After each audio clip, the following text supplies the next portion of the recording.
flipping Wednesday. I was about to say, isn't it the weekend? It is. Isn't it Saturday? Yeah, that would be nice. It kind of feels like it. All right, let me open. And we actually do have a tight timetable. We're 8 minutes late, and we've got the hangout to do after this. Which, by the way, is going to be short. Because everything I'm reading and talking to people about is telling me that vocal rest is my best medicine. And here you are.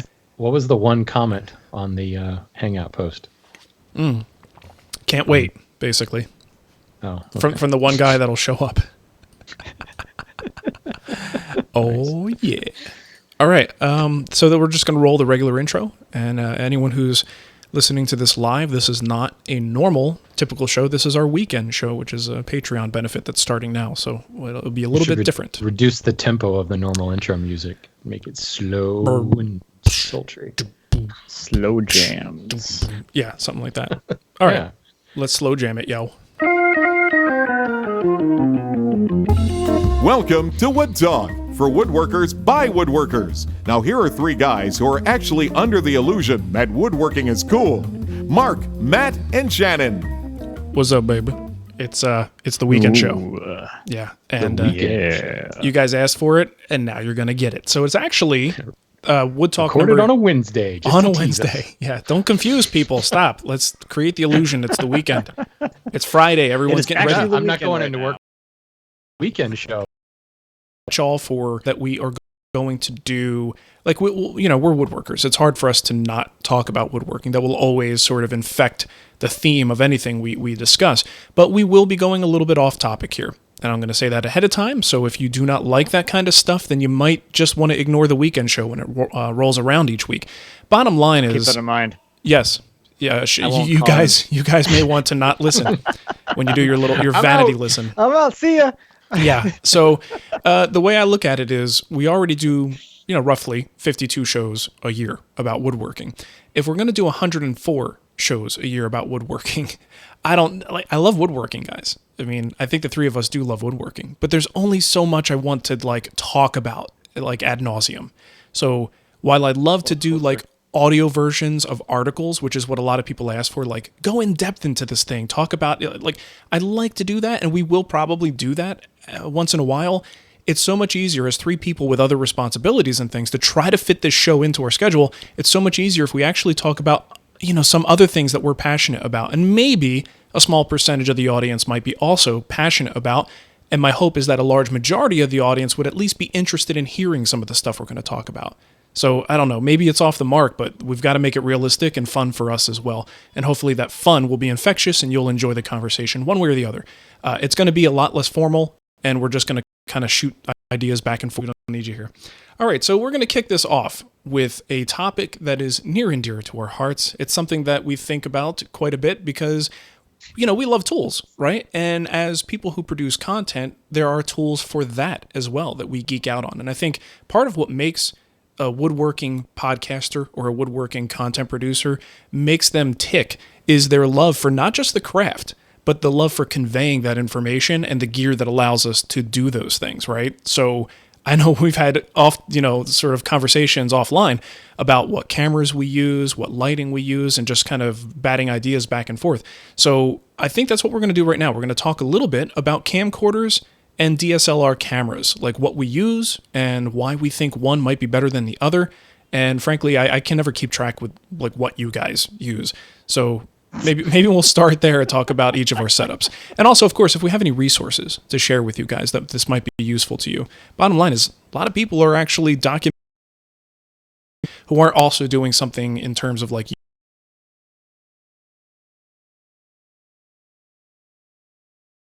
we'll circle. I should probably start that setup.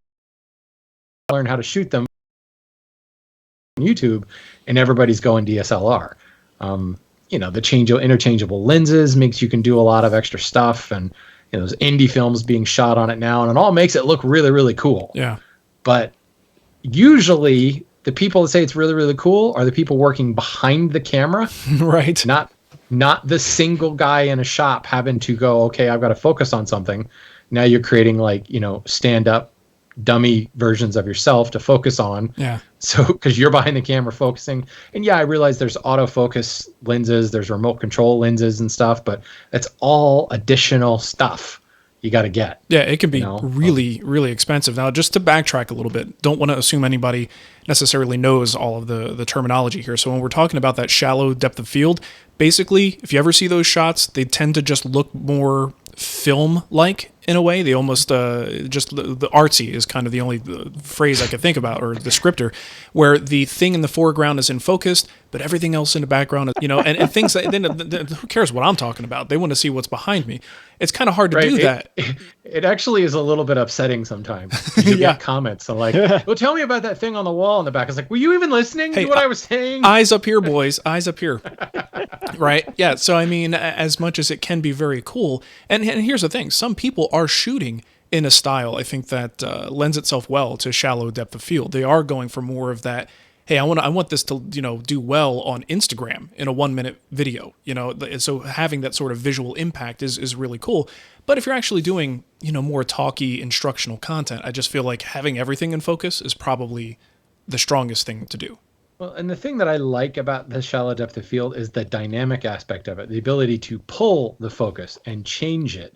So you think about like Hollywood, and you've got a close up of a person's face and like the other actors maybe over their shoulder, and it's focused on the person in the foreground talking, and then the person behind them talks, and the focus pulls to the background. It looks really cool. So it actually drives your attention to that other thing. It's the movement of that focus, I think, that makes shallow depth of field so cool, which just doesn't work when I'm all by myself. It's totally impractical. Yeah, for a one-man shop, it's totally impractical. So the camcorder is going to offer you this more everything in focus at all times. You can usually leave it in autofocus if it's doing something where it's jumping and trying to grab focus from different things because you're moving crap in front of or you're moving your hands or getting a close-up shot of you chiseling something. You could have it grab the background instead of the foreground. That's the worst. And when you rotate the chisel and it catches the light in such a way that suddenly the camera goes, ooh, shiny object, and it focuses on that. Right. And everything else goes out. Yeah, I usually set the focus and then hit manual. Right. Like I let the auto do all the hard work and then put it on manual and maybe fine tune it a little, mess with the exposure, and then leave it. Yeah. Because my camera's constantly jumping around, trying to be, quote, helpful. Right. With its auto. Please stop. Please stop helping me. All right. So that's one thing, is the focus. We're sort of touching on another one here, and that's a lot of the automatic settings. One of the great things about DSLRs is the fact that they are very easily adjustable I won't say easy. Some are a little more difficult to understand than others for, a novice, let's say. But automatic settings and being able to pop it into manual and change things, to really perfect your picture, like iris adjustments and, aperture and exposure and all those things. You got to know what you're doing to make that very useful. But generally speaking, your average camcorder, cheap camcorder, I guess, or maybe even mid-level camcorder, may not have as good settings for manual. And a lot of times, you dig into this stuff deep, you need that stuff. So I'm curious, Matt, with your camcorder, do you go into manual modes to be able to sort of compete with what DSLRs can do? I almost never shoot in automatic. Okay. Ever. If I'm in a control space in my shop, I can set the exposure, the gain, and the iris all manually, and it stays the same in that area, so I don't have it hunting for like something, it got a little darker because I wore something dark in the frame for a second, and now the exposure drops. No, it's always going to be the same. And that was the same when I was shooting with the DSLR. That was all manual as well, except with that, it was manual focus as well. Now I just use the automatic focus on the camera. And when I was looking for that camcorder, one of the reviews, or one of like the, I guess the disadvantages of that camera was, everyone's like, it sucks because it has a slow autofocus. I'm like, yes, that way if I like quickly run my hand through the frame, moving a chisel around, it's not going to go. It's actually going to work in your favor. Like, this is a pro for me. Yeah, exactly. Yeah, we do have needs that are a little bit different than what other people who are shooting specific types of content have.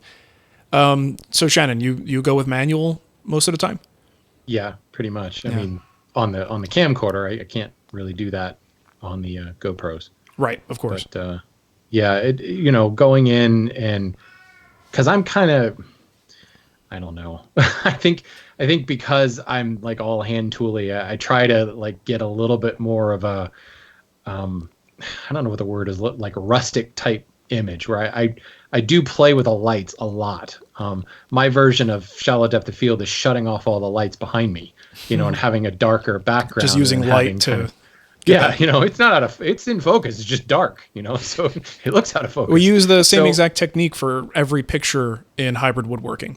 And we did it with lights on and without. Nice, yeah. So basically they decided that the best look was turning the shop lights off and then keeping my light boxes focused on the content. So everything else, while it wasn't necessarily blurry, it was definitely not something that you would focus on and keeps the eyes on the foreground.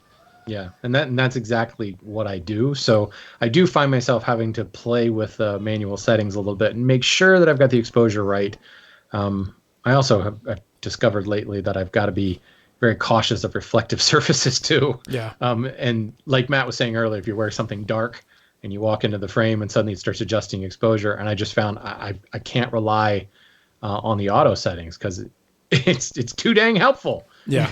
You gotta set it manually and dial in everything and then go to your shot. Yeah, well, things like lights and metal reflections, these are things that, and also if you do template work, there's a lot of times where I'll take pieces of paper and I'll have them out on the assembly table, and as soon as you put the paper, white paper just makes everything just go dark gray. So going in the manual, adjusting the iris, locking it in place so that it doesn't dim is, definitely helps the video. But you're going to have some areas that are a little bit blown out, sort of just too much white, too much color. That just makes it super bright. But those are sacrificial in a way. Like if your light bulb in the ceiling you can't make out the detail because it's so overexposed, who cares? You're supposed to be looking at the things that, you're focused on below. Okay. But go ahead. That brings up another point that I've really struggled with my camcorder is the narrow angle that it has. And I did buy a separate wide angle lens for it. But like I said, this camera is pretty old. It's taken more than a few diggers onto the concrete floor. Whoops. To the point where the little threaded ring that's right outside the lens that the lens adapters screw onto, that is now loose. So that if you put a lens on it, there's too much weight and it actually tilts off the front. Oh no. So lovely. And then comes into the view. So now it's wide angle, but I can see the top of the lens because the sensor's, fixed inside the camera body and the lens housing is drooping. So I can't use that anymore, which in my tiny little shop gets to be really difficult. And especially because I have such low ceilings. And if I have the fluorescent banks in frame, they screw everything up. Like you were saying, if you actually point the camera at a bare bulb, it's going to screw up all the exposure and everything. So I'm constantly having to fight with that, which is why I started bringing GoPros and action cams into the shop, because they've got such a huge field of view. They're ridiculous sometimes. Yeah, they're really ridiculous with that field of view sometimes. I try to get a close-up shot of something, and I'm physically as close as I'm comfortable with it, and I still get so much of this extra stuff that I actually don't want in the shot. Which is why I found that now, even though my Canon camcorder is pulling the master audio, because it's got the external audios in and the good lav mics and everything on that generally also has a huge optical zoom on it. It's got a 30 or 40 times optical zoom. So that's mounted across the shop, 20 feet away, pulling the good audio and zoomed in super tight on the action. And the GoPros are actually framing the wide angle shot now. Because you're right, you can set it in narrow frame of view, and it still is so wide. Yeah. So it's you got to put the GoPro an inch from the work in order to get a good tight shot, and that just never works. And you guys make me feel lazy. I have other cameras and small cameras and things that I could use. We weren't just going to come out and say it. Yeah, you guys have multiple cameras going at all times. I'm F that. I've got a camera. I will focus. I'll even go back and reshoot something to get a second round of closer shots, but I just can't bring myself to constantly run multiple cameras. And we're doing multiple videos a week. Yeah. I guess so. But the thing is actually once you get the workflow down, I'm in Premiere Pro, and we're probably not going to go down there, down that route as far as editors and things. Can you do multicam edits in Final Cut Pro? I'm sure you can. I just don't. Even if I have a multiple, sure they must. I think Premiere and Final Cut are probably almost exactly the same. It's something the industry needs. I can't imagine why it wouldn't do it.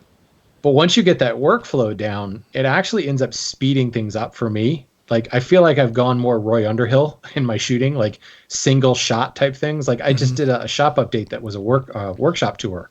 It was all one shot. It was a 9-minute long shot, but I had 4 cameras. And the cool thing about the action cams and the iPhone is, the worst is when you've got like camera set up at multiple angles and you can see the camera, like the other camera is in the shot because you're shooting across. Yep. Well, the action cams are so small that, if you look for it, you can see it, but it's really not noticeable. And it allowed me to do like a total walkthrough of my shop, catching all the little nooks and crannies and corners in one long shot, which was just really cool. Without you having to stop to reset, you can kind of just do it all in one single thought. Yeah. So then That's the message is a lot more organic because I'm just having a conversation, Right. And what's sweet is like when you turn, like I was talking about my sliding leg vise. Well, I had a camera set up on a tight angle shot on the sliding leg vise. So I was like, well, this is a vise and it slides and I slide it up and down. You got a tight shot on that. And it ends up being, I think, a much more interesting presentation. It's like sit down and watch a TV show sometimes and look at the number of camera angles in like 30 seconds. It's ridiculous. Well, it's enough to make you puke sometimes. It's actually, I think, the trend in most modern television shows, and especially things like reality TV and stuff like that, or even if you watch like a cooking show or like on the Food Network or HGTV and you're watching one of those shows, it's like, my God, sit still for like 5 damn seconds. You know what I mean? Like they jump so much. I think the pendulum has swung way too far in that direction when it comes to jump cuts like that. I blame Michael Bay. Yeah. It's all his fault. Lots of lens flares, things like that. Right. More Action so explosions. fast you can't even see what's going on. Yeah, well, that's another thing, man. Don't get me started on that. I can't stand action fighting sequences in movies anymore. And even like Marvel movies are terrible about this stuff. Like, my God, like where's the actual skill for these actors to learn some of these moves? Like, they don't have to do anything. You just get a tight shot of them looking like they may have done something. All right. So anyway. Well, I mean, that's my entire principle. I don't have to actually do anything. Just lots of tight shots and flipping the camera. See, but that's around. still, you're doing more than I'm doing. I just, one camera, man. One camera. All right, so another DSLR versus camcorder thing, it deals with audio. And frankly, before I bought this camera, the Sony that I'm running now, I actually did buy a decent DSLR. And I'm like, you know what? I want to get more into this. I want to learn more about it. I want to learn more about manual settings, and let me go down this DSLR path and see where it ends up. Well, in order to get that done, and one of the sort of traditional downfalls of the DSLR when it comes to this sort of instructional content is the audio. So a lot of times getting good quality audio directly into the camera isn't an option. So a lot of people will have a secondary audio recorder that they capture the audio and then have to sync that up with the video. That's stupid. Like, I feel bad for anybody who has to do that. That just sounds like I'm saying multi-camera is a lot of work. Geez, recording your audio separately for doing this on a weekly basis, that's nuts. That's a horrible thing to have to do in your workflow, but some people have to do it. So I started to come up with, like, you have to get this little converter to take the XLR input from the microphone and get that into the camera so it is recording directly and it's already synced up. But then in the reviews, somebody's like, oh, this thing creates buzz, and you hear this little hum in the audio. So I by the time I had all this equipment added up with the camera, the whole rig was convoluted. It looked ridiculous. There's all these different attachments, all these things that take battery, and I'm trying to get AC adapters for everything. Now the rig is not quite as mobile as it should be, and I just was like, this is not going to work for me. Like, compare this to one single camera. I guess you would call it like a prosumer camera because it's got XLR inputs already attached to it. How does this DSLR even come close to the convenience and the quality that I'm going to get overall with this camcorder? So sound-wise, what are you guys doing? I mean, you both have the camcorders, and I'm assuming you've got a direct line into your recording device. Yep. Correct. Yeah. XLR input onto the Canon, into a lav mic, a wireless lav. Okay. All right. Or And Matt, out to a wireless lav, I should say. okay. What are you I just have running that at? mic jack, whatever that is, 3.5 millimeter. Oh, like yeah, the little headphone tiny jack guy. Yeah, like the 1/8-inch size, whatever. All right, and that one actually, that quality for like web video, I think you'd be hard pressed to tell the difference between one that has a standard mic jack like that versus like a more professional XLR input. Well, I used to use the like a wired mic, and you could hear the hiss and the noise in that. I actually have to scrub that. With the Sennheiser mic I have now, there's no noise. Okay. All right. Yeah, I used to get interference once in a while on an old in the old shop. I had a Sennheiser wireless. That for some reason, I don't know why, whether it was just metal in the shop or whatever, I would turn certain ways just once in a while, and it's only something I would catch like way after the footage was filmed and I'm editing, and it sounds like old like cordless phone technology where sometimes you would turn and it would go. You hear that sort of, and there's no way to prevent it. You would just find it later and just hope that it didn't happen while I was talking. So I quickly went from that to a Sony. I don't know what the exact number is, but it's like a $500 or $600 setup for a wireless lavalier, and that thing is rock solid. Works really well. Yeah, the good wireless lav mics are not cheap. Like my Sennheiser one was like $600, but oh my god, it's so nice to have it to be wireless and not be tethered to your camera. Yeah, and we probably have the same model, Matt. I think because that's I can't remember. I just remember going, "Wow, this is expensive. This hurts, but I got to do it." Yes, I had exactly the same thought. Yeah, I think that was the cheapest wireless mic from Sennheiser. It was like $600, whatever that one is. Yeah. Well, and you get a good microphone and good placement with that lavalier. It almost sounds, like like what I'm doing here, with the sort of studio style microphone. It's got so much more depth to the voice and more punch to it. Placement's a good one too, because I didn't even think of that for a while until I got the wireless lav mic, and I was like, the sensitivity is pretty strong on this. But what I realized is for the longest time I had to just clip it up on my collar. Yeah. And what I didn't realize, it was getting so much like resonance from my throat. Yeah. So you get a lot of deeper vibration. My voice was really deep and almost more muffled because it was picking up the vibrations from my throat. So putting it down on my shirt further kind of got that throat vibe getting kind of out of there. Plus, because I have a deep voice, I have a lot of resonance going on here in this general area. I was going to say, you do have a very sexy, manly voice. Hello. Yeah, so that is sonorous. Yeah. I mean, you make that deeper by putting it on your throat, and it's just out of control. So here's the thing. A lot of people have suggested, when we're talking about convenience features, a lot of people are like, well, you should just use a shotgun mic. And I have tried that. And I always find that the quality level, because I don't have a sound guy holding a boom arm over my head, around. And I'm moving around, that it's a little bit more of a dynamic shot, but it's a one-man situation. There's no way a shotgun mic can compete with the sound quality of a lavalier mic in I think this the situation. closer you can get the mic to the person speaking, the better To it's the going to lips. be. Yeah. That's where that boom is nice. I've heard rave reviews about a Rode shotgun mic, and I think it starts at $900. Yeah. So it's like, okay, yeah, it probably sounds really good, but No, I try. my I think case, I I'm know good that with the exact lab. one. It's one that's like they consider it like a workhorse in the broadcasting industry. I bought that and I sent it back. I did side-by-side tests. In fact, Shannon, I think I actually sent, it was a long time ago. You're I think right. I sent you and Matt Vanderlist footage showing the two different like side-by-sides. It could not even compete, couldn't come close, because I couldn't get the microphone close enough to me and have it because usually you're going to have it set either on the camera or on its own stand. That's just more crap to move around. So, I mean, the theme of this is, generally speaking, at least it seems like for the three of us, convenience trumps, which I hate to even use that word these days.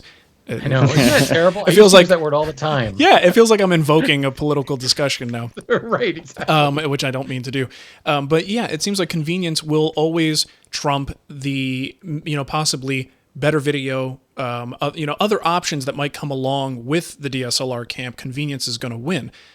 So I would be curious to hear from people who are in the DSLR camp, why you're there and why you're staying there. I mean, I know if you really dig into it, you can get cooler shots. But is it really worth like what you're getting for that? Is it really worth the extra time and effort? I mean, for us, it's not. But obviously for other people, it just might be. You just can't get around the fact that most of your normal advice you would get on like how to shoot good video doesn't really apply, because there's so much more dynamic stuff going on. Same thing with the audio. Like, I love the fact that I can actually turn away from the camera or cross the shop. Like if I'm, I need this chisel. And rather than turning off the camera and going to get the chisel, I can just go over and get the chisel and keep talking. And the audio stays constant no matter where I are, whether I'm facing the camera or whether I'm not. And Exactly. we're always moving around because we're doing woodworking. I think so much of the stuff that you see is for that talking head type stuff. Sure. And it just doesn't fly when you're building stuff. Yeah. Well, I know a lot of popular YouTubers in our arena are using DSLRs. I think Jay Bates, I talked to him at WIA, and he does, and he actually is one of those that, I'm not sure if he changed his setup, but at least at some point he was doing the whole audio sync thing with a separate audio recorder. Like, dude, that's nuts. Like, let's I don't know, let's figure it out. Let's do something. I mean, I can't, for as much video as the guy makes, I can't Let's imagine. spend some money. Yeah, let's spend some of your money. Come on, let's talk. Let's go to B&H Photo. That's what I'm good at doing. Yeah. All right, so Can we just talk about how when that catalog shows up, I'm almost more excited for B&H Photo than I am like the Lee Valley catalog? or like the Grizzly catalog, or yeah, Right. yeah. Well, that's the whole thing. We geek out on this stuff as much as we do with the woodworking stuff, and it's just fun. Frankly, it's what makes it what for me. And I mean, Shannon, you're not full time, but you may as well be for the amount of time you put into this stuff. It balances footage and start editing it down. So it just kind of, I don't know, keeps me a little bit more balanced. All right, so as we close out here, I've got a couple of resources. If you guys have any, feel free to throw them in there. But if you're looking to learn about shooting video on camcorders, not DSLRs, a great resource, a good friend of mine, somebody who I've counted on for years, and I can't say that I've actually had any kind of real training on any of this stuff. It's mostly sort of on the job training and watching videos and learning from other people. Izzy Video is really a great resource. From day one has always been a great resource for me. Izzy Hyman is, one of the coolest dudes. He lives in, I believe he lives in Mesa, but we've actually hung out with him. I know the guy personally, really good dude. He's got a paid version of his content, and he does put out some free stuff. Most of the good stuff is paid. You could buy classes on things like how to use Final Cut and Motion. He's very Apple centric. But a lot of his information on how to shoot good video and 3-point lighting and just things like that, the guy is just a wealth of knowledge, really good stuff. Another one that I found recently when I started to look into the DSLR thing, they're a little more focused on photography and DSLR specifically, but I find them very, very interesting to watch. The videos are very well produced. They do like 3 videos a week. It's nuts, but they're very, very polished, and that is Tony and Chelsea Northrup. And I'll put the link to the YouTube channel in the show notes for you, but you got to subscribe to them. And here's the thing, when you're shooting video with a camcorder, there's still a lot you can learn when you're watching folks use DSLRs, because a lot of it is based, it's all photography, so it's all sort of based in the same fundamentals. And lastly, we mentioned it a couple times, B&H Photo. If you're looking for equipment, I mean, I usually check on Amazon, because if I can get Prime shipping, I'd rather do that. But a lot of times, the reviews on B&H Photo are great. I mean, they've got everything, courses or shopping. Use, all the stuff, like, simple stuff like how to white balance and what is proper exposure and how to mess with the f-stops and things to get cool shots. But then a lot of like cinematography type things. When's a good idea to use this type of cut and this type of cut, and what is, how does the angle of the shot, lighting, audio, everything. Lynda.com, again, it's a paid resource. I don't remember what it is now because I pay annually, but just an enormous library of stuff. Every camera tutorial you can think of, every camera shooting technique, and all the way into post-production and graphic design and special effects. And yeah, if you want fireballs in your videos, lynda.com. I need some fireballs. That's a good point. Yeah, lots of fireballs. Well, actually, yeah, you bring up a good point, and something that I do whenever I get a new piece of equipment or a new camera is I do seek out the best tutorials I could find and just run through them. Even if I'm not going to use all the features, there's almost always a video somewhere teaching you like the menu system and how you adjust white balance and things like that. And lynda.com often has, the best stuff where you can actually find out how to use your specific model of camera that you just purchased. Matt, how about you? Any resources you rely on? Yeah, get out there and use it. Trial and error. Get her done. Yes, I'm very much a trial and error learner, so I don't really... I guess from a photography and videography standpoint, I have a background in it. I've done photography for a number of years on a DSLR, so I kind of understand framing shots and all that fun stuff, and exposure and depth of field and all that fun stuff. But really, it's just, for me, it was just getting out there and practicing, doing more videos, making more things, and understanding my own process, so that when I sit down in the editing chair, it's not as much work to wade through all my footage or to have a bunch of stuff that just doesn't work. I see in my head as I'm shooting what the final product is going to be, and it's a little more efficient for me to actually get through the whole shooting process. Right. So in other words, Matt don't need no stinking manual. I don't need no manual. That crap. Who needs that? The manual is what you rely on after you've like gone for 2 weeks trying to figure something out, and you go, well, maybe I should crack open that manual, find out how to do that. It's that point when you're about to throw it across the room. That's when you go for the manual. Go, oh, Having finally met Matt in person at WIA, I think the manual is what he stands on to reach things on high shelves. That's true. I have a whole stack of them. Yeah, that would be funny to watch. Good stuff. Oh, bless you, Nicole. All right. Well, I think we could probably close this one off. So obviously, we didn't talk much about woodworking, and that's kind of a lot of what you might be able Mortise to expect. and tenon, saw, a dovetail joint, PVA glue, hide glue. We'll be talking about Anyway, Yeah. If you have ideas for things you'd like us to talk about, I mean, we're all into other things and opinionated about other things. We're more than happy to go into other things like, for instance, our live broadcasting setup. So what do we do for that? You know, that might be interesting to talk about, going into things about lighting. So yeah, we've got a lot of the video camera related stuff to making content that we're more than happy to talk about, but we don't want to focus on that solely. So we may go like way off topic with this stuff, but I think I don't want to say it's all off topic, but we will probably bring it back to woodworking to some extent, but I don't want people to be upset when we don't strictly talk about woodworking on this weekend show. So hopefully that's okay. If not, my apologies. I think that's about it. Anything else, guys? We'll close this one off. Sounds good. All right. Good show. nothing. Yeah. Happy Saturday. Should we do our contact info on the weekend show? It is kind of like a normal show, just no format. Do we have to? Don't leave us voicemails. We'll listen to them on this show. Yeah, not on the Saturday show. All right. Well, let's maybe in the future we'll do contact information. But for now, let's close it off. Thanks for listening, everyone. Hope you have a wonderful weekend, and we will catch you next time. Bye-bye. Happy filming, everyone. Wow. What's wrong? Wow. Couple Actually put using and then and add some stuff in there. So do the best you can to remember what we talked about, or provide like headers for those sections. And when I actually publish it, I'll go in and listen and put like links to some of the camera equipment that we talked about. well, I mean, if you guys in the notes.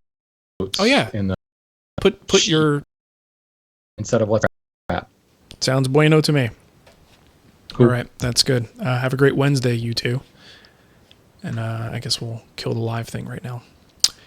Boop boop. Thanks for watching live. I know it's kind of weird timing, but here we are. Happy Wednesday. That does feel like a weekend, though. Doesn't it? Yeah, it kind of. Ugh.